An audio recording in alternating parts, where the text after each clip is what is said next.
Hey friends, if you encounter the error RPCS3 Vulkan 1.dll missing, then please watch this video.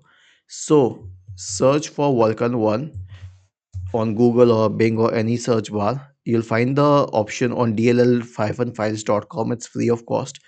Go to this page, or you can use other DLL file websites. I mean, it's up to you. I use it because I have always been using it. Scroll down to the latest version, download it. It's downloading it. And once it is downloaded, it needs a few seconds to start. Once it's downloaded, all you need to do is click on save as, don't open it, and save it. Now, once it is saved, right click on it and then select extract all. This is for Windows computer specifically. Don't do it on any other Mac computer or something. And double click on this DLL file. It will install it on your system. Was this helpful? If yes, then please subscribe to the channel.